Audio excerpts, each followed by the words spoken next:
कहीं। हाँ। पंचमी के नवका पवनैती के किस सब विधि करते हैं?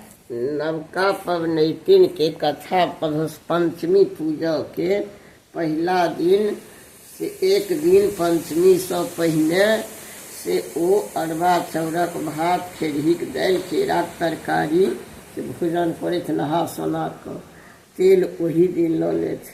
प्रात भेने तेल नहीं लिया।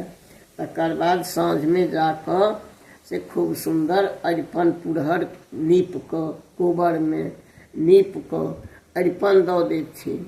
अरिपन दऽ कऽ 11टा नाग के चित्र बना देथिन। अब दहिना बगल से चंद्रमा के से चिन्ह दऽ देथिन। ओई तरह ओइमे चंद्र के पूजा हेतन। आ नाग सब पर सबके पूजा हेतन।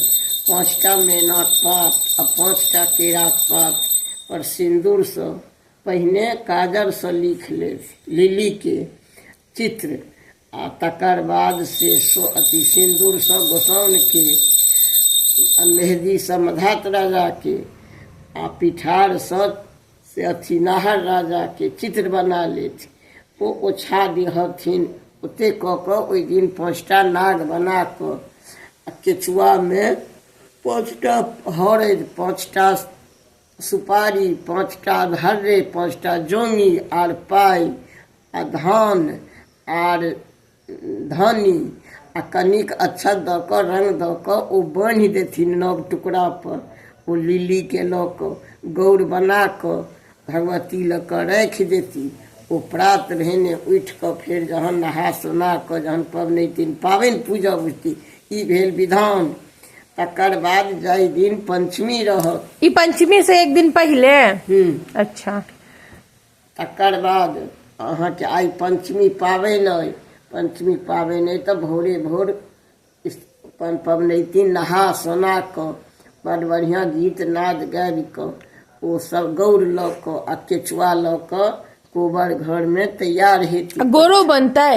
गोरो बनै छै एक दिन पहले पंचमी से एक दिन पहले। हाँ। ओहिठाम जाकऽ पवनैतिन बैसती।